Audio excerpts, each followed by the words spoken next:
Well, hello everyone. How you doing? My name is Zac Sgro, one of the pastors at Neighborhood Church, and with me I have my wife again. As you saw her last week, her name is Kristin, and she is also a pastor at Neighborhood Church. And lo and behold, we are on take 2 of our video because unfortunately, somehow it didn't record on my iPhone, and I am definitely a little bit technologically challenged. And so, for the sake of our souls today, we are going to jump right into this. And if you saw last week, and if you didn't see it, I urge you to go back and watch. We interviewed Kristin on part of her journey through emotionally healthy spirituality, the journey that she's been on for a few years now. And today, the tables are going to be turned, and we are in session 5 of the Emotionally Healthy Spirituality book, Enlarging Your Soul Through Grief and Loss. And Kristin is now going to interview me about how to deal with grief and loss, and even some of my journey towards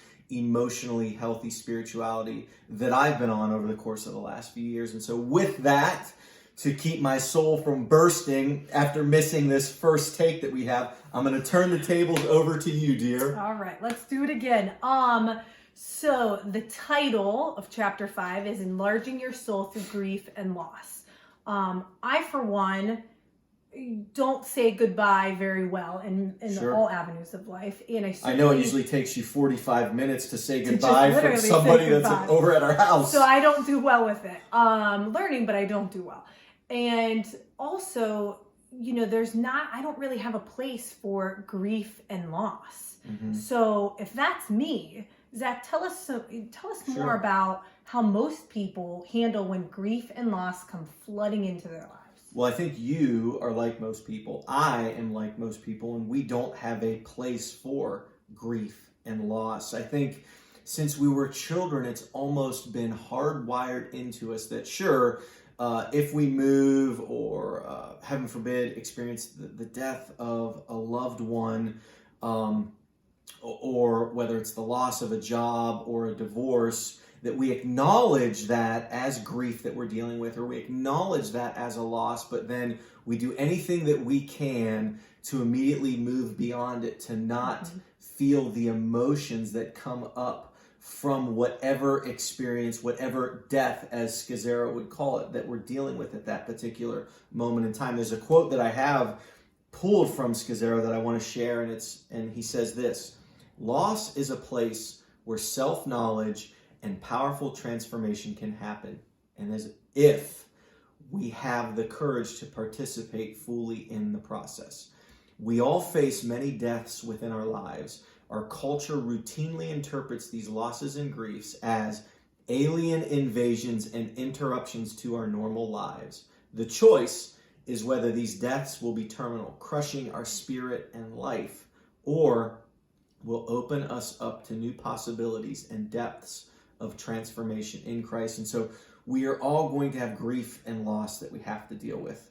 The dichotomy that Sgro presents from that quote is that we have a choice in the matter, a choice in how we deal with grief and loss, and it can either crush us and crush our spirit, crush our life, or it can lead to a deeper transformation in Christ. And that's partly what we've both been experiencing over the course of the last few years.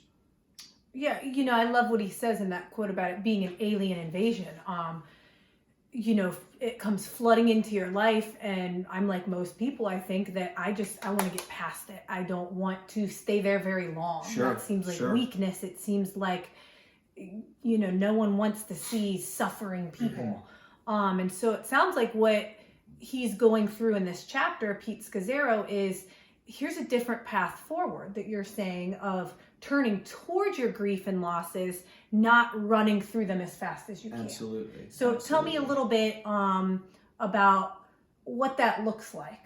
What that looks like in my life? Yes. Well, you mentioned there running through your grief and loss and moving quickly beyond it. And so I'll share with our viewers a time where I did that. We did that. By default, you did that with me because I was, so to say, leading the ship at that time. But basically from 2013 to 2016, a 3-year time period, we had 4 moves, 2 of which were cross country. I had experienced what amounted to be about 6 different jobs, and they occurred almost in successive years, meaning, I was hired, and then 1 year later we moved and hired again, and then 1 year later we moved and hired again, and then 1 year later we moved and kind of gave all of that up. And the question, as I share that story that might be coming up in your mind, it came up in my mind and maybe some of our viewers, is what on earth would possess a man to move 4 times in 3 years trying to pursue a career in ministry, of which, and that's something I didn't share, that I had left my job in the marketplace to pursue a career in ministry. What kind of man would move 4 times in 3 years 3 kids. With 3 kids at that time and a dog who was crazy, 2 of which were cross country, having 3 to 4 or even 5-ish jobs that were related to ministry or in ministry, and then 1 job during that time that was back in the marketplace so that we could support our family. What would possess a man to do that? And I will tell you exactly what would possess a man to do that. Someone who does not know how to deal with grief and loss. I don't know how to deal with it. The emotions that come up, maybe it's that I failed at my first job and I wanted to go get a second one. I failed at my second one and I wanted to go get a third one. The fear, the anxiety, the desires within me to be successful, the desire within me to work out God's plan in my life. All good things, but just excuses to allow myself to move on that quickly and not deal with the death that occurred in that first job, that maybe if I would have done that and stayed in my second job back here in North Canton, that there would have been less pain, less grief, and less loss that I proceeded to cause my family during that time period, which I know you are well aware of. Just moving forward, packing up houses 4 times. What was wrong with me? 4 times in 3 years. Yeah, what was wrong with you that you let me do that? You lost your mind just as much as I did. I remember this, obviously we're laughing now, but I remember it very vividly. And, the thought that comes to mind now is, there's this concept of the grass is greener on the other side. And I believe that's... Hey, I'm going to pause you right there, dear, and I'm going to go back and check the camera just to make sure it's working. Let's do that. So there's this concept of the grass is greener on the other side. It's this perpetual state of always looking to the next best shiny things. When things don't work out in this category over here, for whatever reason, let's move to the next bright, shiny thing to deal with what's going on inside of us. But instead of looking at what's going on inside of us, you were expecting this external job, whatever career, to fix what was going on in here. And so, we're on this journey. And it didn't, by the way. And it didn't. And so this journey of, going towards grief and loss and suffering and really trying to look inward now instead of relying on external things to fix what's inward. So tell us a little bit now of how you began to learn how to go inward and not keep looking towards the next shiny thing. So I would say that I was forced into it as well as stumbling into it. Being forced into it is that when we came home in our final move, our 4th move from Seattle, I had left ministry. There was no job for me in ministry. I was essentially done trying to pursue a job in that vocation. And so I was forced into it because I didn't have anything else to do. I certainly had something that I was doing in the marketplace to maintain being able to pay the bills and such, but I had no job in ministry. And so I was forced into kind of looking back because I didn't have that next best thing to move into to push away my feelings.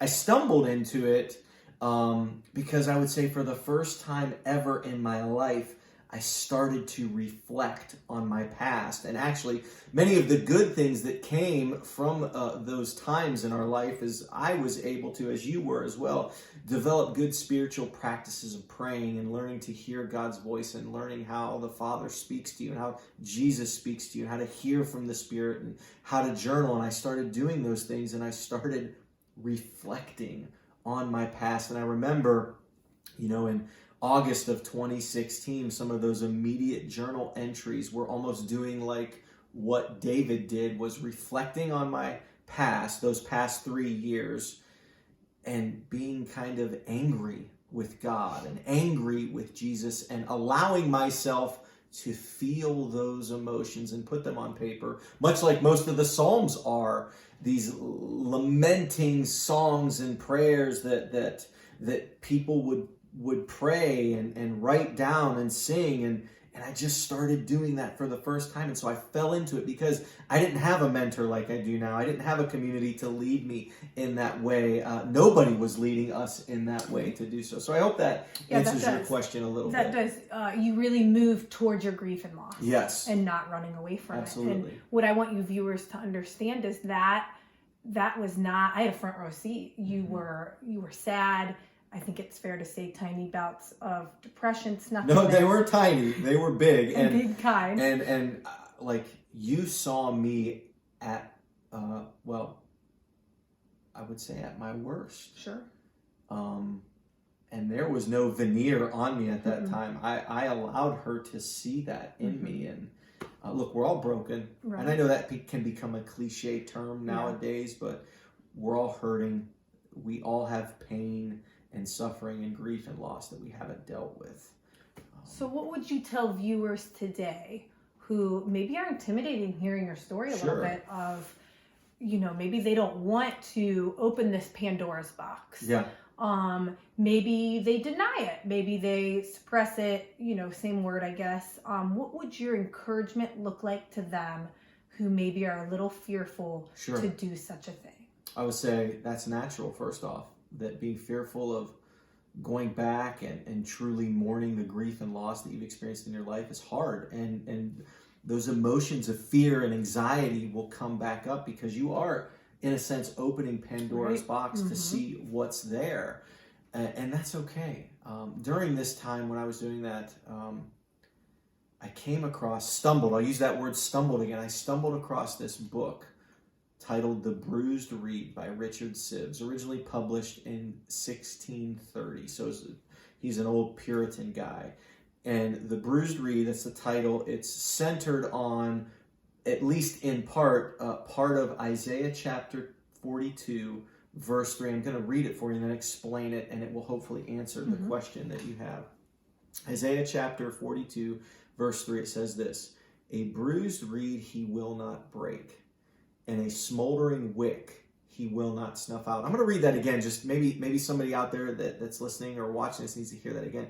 "A bruised reed he will not break, and a smoldering wick he will not snuff out." And the text here from Isaiah is talking about Jesus. And that Jesus, when you're down and out, when you're suffering and when you're in pain, when you're bruised, he's not going to break you like your enemy wants to do, like your enemies want to do, like the enemy wants to do, but rather a bruised reed he will not break. He will begin to mend you back to health, to mend your life together again. And then that second part, a smoldering wick he will not snuff out.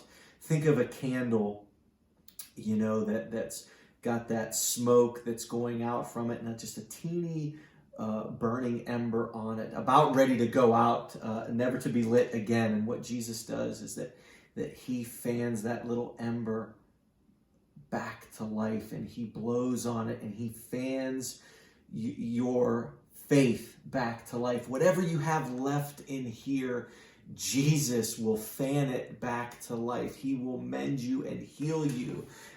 And that's what I began to experience. I believe why God even led me to that book is that I was a bruised reed where that little burning ember was about to go out. And I'm here today, 4 years later, with my wife, and we lead a church. And not that that's the end goal. The end goal is health. The end goal is healing within you. But Jesus wants to put you back together, and he wants to heal the pain and suffering that you've gone through in your life. So I hope that helps and answers that question. Yeah, for you. I like what you're saying. Just to be clear, so you're saying Jesus has this capability of taking all this stuff from your past and redeeming it. It's not a waste. It's not, you don't have to push it down. You're free to feel it alongside of him, and he's going to redeem it. We tend to think that our pasts are unredeemable, that are ugly, that are sinful, whatever they are. And the truth of the matter is that they are.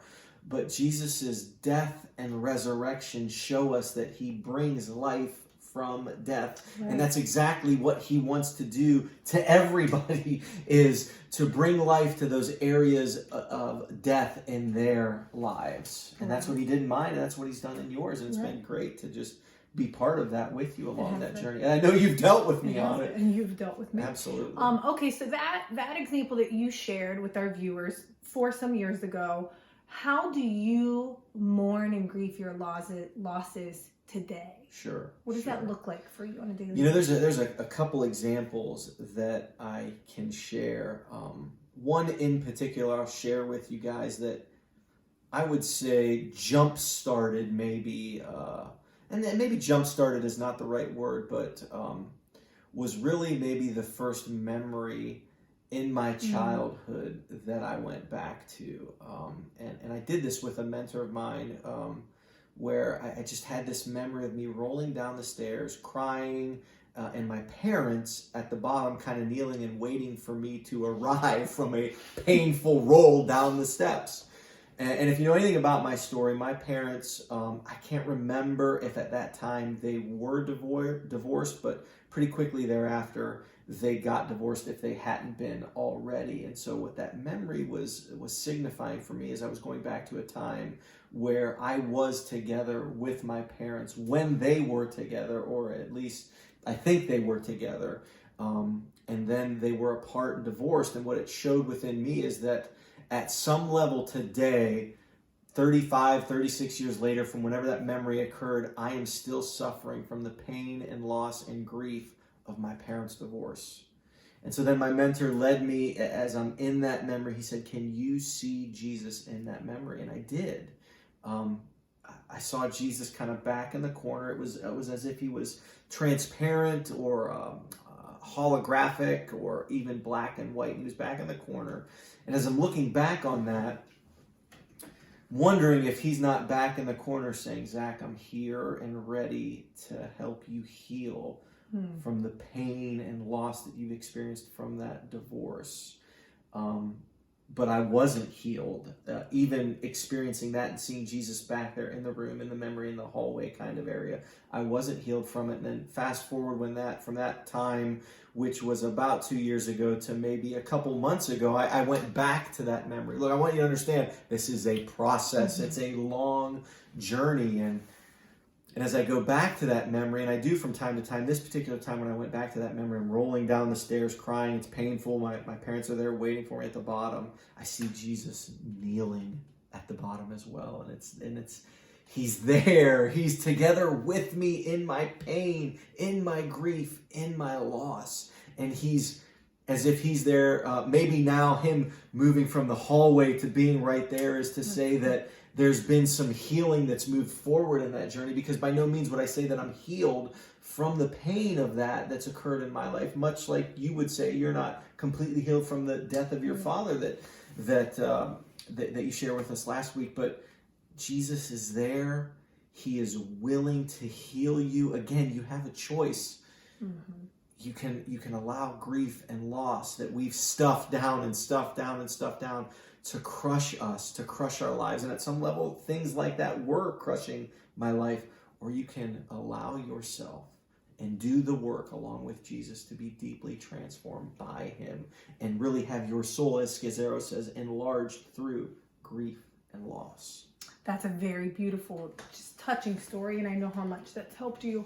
What I like most is that Jesus put himself in your memory. Sure. Like he put himself there. He didn't take away the chaos of what happened, of the divorce, of you falling down the stairs, but he showed you that he was always there.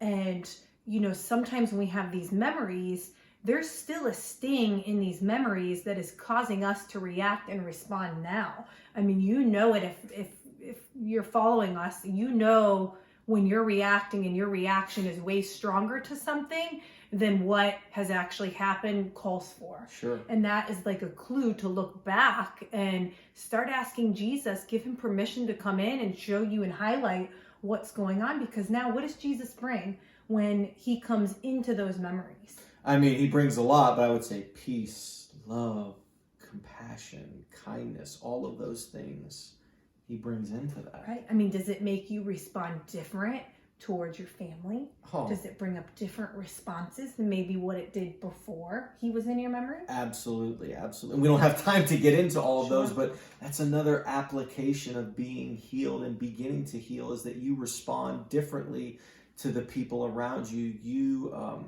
react differently to situations that at one time would have crushed you or hurt you or have been super painful to you. You can react differently and begin to actually see the other person on the other side as another person who is likely going through much of the same of what you're going through. And it gives you a deeper and greater level of compassion for them, as I've experienced, because I've been able to experience the love and compassion and kindness that Jesus has shown me by healing these deep wounds, these deep dislocations within inside myself that I don't even know that I knew they existed until we started to learn about grief and loss. And again, I stumbled into this kind of thing 4 years ago in mid-2016.